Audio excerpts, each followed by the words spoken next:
ಈಗ ಬಹಳ ಭಾರತದಲ್ಲಿ ತುಂಬಾ ಅಟ್ರಾಕ್ಟಿವ್ ಅಂತ ಅಂದರೆ ಕೇರಳದ ಆ ಒಂದು ಸೌಂದರ್ಯ. ಅಲ್ಲಿಗೆ ಸಾಕಷ್ಟು ಅಲ್ಲಿ ಮುಖ್ಯವಾದಂಥ ಸ್ಥಳಗಳು ಕೇರಳದಲ್ಲಿ ಮೇನ್ ಅಂದ್ರೆ ವೆದರ್ ವೈಸ್ ಮುನ್ನಾರ್ ತುಂಬಾ ಚೆನ್ನಾಗಿದೆ. ಬಟ್ ಆಲ್ ಟೈಮ್ ಫೇವರೇಟ್ ಅಂದ್ರೆ ಅಲಪಿ ಅಂತ ಒಂದು ಪ್ಲೇಸ್ ಇದೆ, ದಟ್ ಇಸ್ ಬ್ಯಾಕ್ ವಾಟರ್ಸ್. ಅಲ್ಲಿ ಏನಂದ್ರೆ ಒಂದು ಮೇನ್ ಅಟ್ರಾಕ್ಷನ್ ಹೌಸ್ ಬೋಟ್ಸ್ ಅಂತ ಇದೆ. ಸೊ ಒನ್ ಡೇ ಪೂರ್ತಿ ಅದು ಒಂದು ಫ್ಯಾಮಿಲಿ ಫುಲ್ ಸ್ಟೇ ಮಾಡಬಹುದು.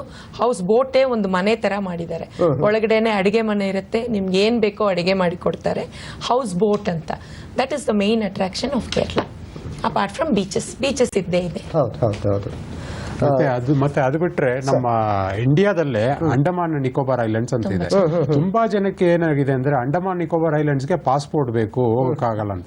ಅಂಡಮಾನ್ ನಿಕೋಬಾರ್ ಐಲ್ಯಾಂಡ್ಸ್ಗೆ ಪಾಸ್ಪೋರ್ಟೇ ಬೇಕಾಗಿಲ್ಲ, ನಮ್ಮ ಹತ್ರ ಒಂದು ID ಪ್ರೂಫ್ ಇದ್ರೆ ಸಾಕು, ಪ್ಯಾನ್ ಕಾರ್ಡು ಇಲ್ಲ ಆಧಾರ್ ಕಾರ್ಡು ಇದ್ರೆ ಸಾಕು, ಅಂಡಮಾನ್ ನಿಕೋಬಾರ್ ಐಲ್ಯಾಂಡ್ಸ್ ಹೋಗಿ ಬರ್ಬೋದು. ಅದು ಅತ್ಯುತ್ತಮವಾದ ಬೀಚ್ ಡೆಸ್ಟಿನೇಷನ್. ಅಲ್ಲಿ ಎಲ್ಲ ವಾಟರ್ ಗೇಮ್ಸ್ ತುಂಬಾ ಚೆನ್ನಾಗಿರುತ್ತೆ, ಮತ್ತೆ ಏರ್ ಫೇರು ತುಂಬಾ ಕಡಿಮೆ ಇದೆ. ಮತ್ತೆ ಏಪ್ರಿಲ್ ಇಂದ there is a direct flight Go Air is operating Bangalore to Andaman. ಇಷ್ಟು ದಿವಸ ನೀವು ಚೆನ್ನೈ ಹೋಗ್ಬೇಕಾಯ್ತು, ಇಲ್ಲ ಕೋಲ್ಕತ್ತಾ ಹೋಗ್ಬೇಕಾಯ್ತು. ಈಗ ಏಪ್ರಿಲ್ ಇಂದ Go Air is operating direct flight to Andaman. So Andaman ಒಳ್ಳೆ ಡೆಸ್ಟಿನೇಷನ್ ಆಕ್ಚುಲಿ. ಫ್ಯಾಮಿಲಿಗೂ ಅಷ್ಟೇ, water games, theme games, beach destination. ಅದು ಇಂಡಿಯಾದ ಭಾಗನೇ ಅದು. ಸೊ ಪಾಸ್ಪೋರ್ಟೇ ಬೇಕಾಗಿಲ್ಲ. ಅದು ತುಂಬಾ ಜನಕ್ಕೆ ಅಂಡಮಾನಿಗೆ ಪಾಸ್ಪೋರ್ಟ್ ಬೇಕಾ ಅಂತ ನಮಗೆ ಫೋನ್ ಮಾಡಿ ಕೇಳ್ತಾರೆ. ಸೊ ಇದೊಂದು ಜನ ಅರ್ಥ ಮಾಡ್ಕೊಂಡ್ರೆ ಅಂಡಮಾನಿಗೆ ಹೋಗಿ ಬರ್ಬೋದು ವಿದೌಟ್ ಪಾಸ್ಪೋರ್ಟ್, ಬರೀ ID ಕಾರ್ಡ್ ಇಲ್ಲ ಪ್ಯಾನ್ ಕಾರ್ಡ್ ಇದೆ ಸರ್. ಓಕೆ.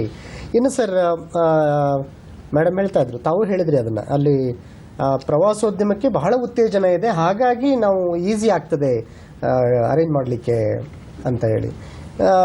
ಅರೇಂಜ್ ಮಾಡೋದಂಥ ಪರಿಸ್ಥಿತಿನಲ್ಲಿ ಸರ್ಕಾರಗಳು ಬಹಳಷ್ಟು ಈ ಥರದ ಉತ್ತೇಜನಕಾರಿಯಾದಂಥ ನಿಯಮಗಳನ್ನು ಪಾಲಿಸಬೇಕಾಗುತ್ತೆ. ಆ ಥರದ್ದು ಏನಾದ್ರು ಕಷ್ಟ ಇದೆಯಾ ಸರ್? ಈಗ ಆ ಥರ ಕಷ್ಟಗಳೇನು ಇಲ್ಲ ನಿಮಗೆ, ಯಾಕಂದ್ರೆ ಎಲ್ಲ ಸರ್ಕಾರವು ಈಗ ಭಾರತ ಆಗಲಿ ಇಲ್ಲ ನಮ್ಮ ಬೇರೆ ದೇಶದ ಸರ್ಕಾರವಾಗಲಿ ಟೂರಿಸಂ ಅನ್ನೋದನ್ನ ಪ್ರಮೋಟ್ ಮಾಡ್ತಾ ಇದ್ದಾರೆ. ಎಲ್ಲ ಕಡೆ ಟೂರಿಸಂ ಪ್ರಮೋಟ್ ಮಾಡ್ತಾ ಇದ್ದಾರೆ, ಯಾಕಂದ್ರೆ ಟೂರಿಸಂ ಇಂದ ರೆವಿನ್ಯೂ ಜಾಸ್ತಿ ಇದೆ ಕಂಟ್ರಿಗೆ.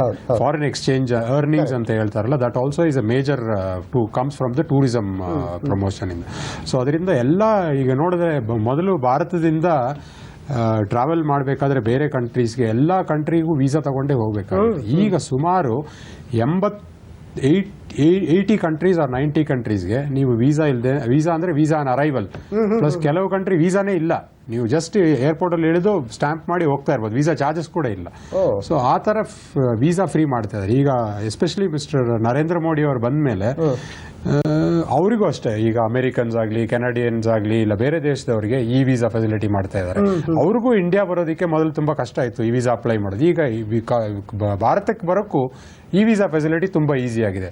ಸೊ ಅದೇನಾಗುತ್ತೆ, ಬೇರೆ ದೇಶದವರು ರೆಸಿಪ್ರೊಕೇಟ್ ಮಾಡ್ತಾರೆ. ನಾವು ಈ ವೀಸಾ ಮಾಡಿದಾಗ ಅವರು ಭಾರತ ಸಿಟಿಸನ್ಸ್ಗೆ ಅವರು ಈ ವೀಸಾ ಫೆಸಿಲಿಟಿ ಕೊಡ್ತಾರೆ. ಸೊ ಇದೇನಾಗುತ್ತೆ, ಮ್ಯೂಚುವಲ್ ಎಕ್ಸ್ಚೇಂಜ್ ಆಗೋದ್ರಿಂದ travelling becomes easy for people.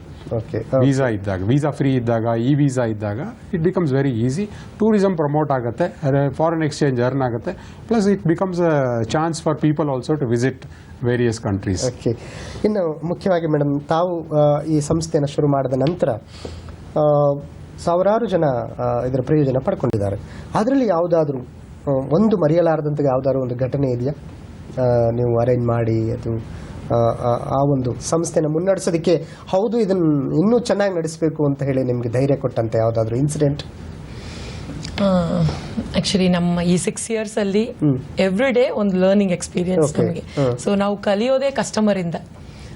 ಒಂದು ಕಡೆ ಕಲ್ಸಿರ್ತೀವಿ, ಕಸ್ಟಮರ್ ಮೇಡಮ್ ಈ ಹೋಟೆಲ್ ಚೆನ್ನಾಗಿಲ್ಲ, ಇನ್ನೊಂದು ಹೋಟೆಲಿಗೆ ಕೊಡಿ. ನೆಕ್ಸ್ಟ್ ಟೈಮ್ ಕಲ್ಸಿದಾಗ ಮೇಡಮ್ ತುಂಬಾ ಚೆನ್ನಾಗಿತ್ತು, ನೀವು ಎಕ್ಸ್ಪ್ಲೈನ್ ಮಾಡಿದಷ್ಟು ಇನ್ನೂ ಜಾಸ್ತಿ ಚೆನ್ನಾಗಿತ್ತು. ಆದರೆ ಎವ್ರಿ ಡೇ ನಮಗೆ ಒಂದೊಂದು ಅನುಭವ ಕಸ್ಟಮರ್ ಮೂಲಕ ಇಂದನೇ ಸಿಗತ್ತೆ. ಒಬ್ರು ಹೇಳ್ತಾರೆ ಮೇಡಮ್ ಇದು ಕೊಡಿ. ಸೊ ನಮಗೆ ಎವ್ರಿ ಟೈಮ್ ಕಸ್ಟಮರ್ ಹೋಗ್ತಾರೆ, ನೆಕ್ಸ್ಟ್ ರೆಫರ್ ಮಾಡಿದಾಗ ಅದು ಒಂದು ಒಳ್ಳೆ ಎಕ್ಸ್ಪೀರಿಯನ್ಸ್ ಆಗುತ್ತೆ ನಮಗೆ. ಸೊ ನಮ್ಗೆ ಹಂಗ್ ನಡಕೋದ್ರೆ ನಮ್ದು 1620 ಕ್ಲೈಂಟ್ಸ್ ಇದ್ದಾರೆ, ಅದರಲ್ಲಿ more than 1000 ಇವರು ನಮ್ಮನ್ನು ರೆಕಮೆಂಡ್ ಮಾಡಿ ಬಂದವರೇ ಜಾಸ್ತಿ. ಓಕೆ.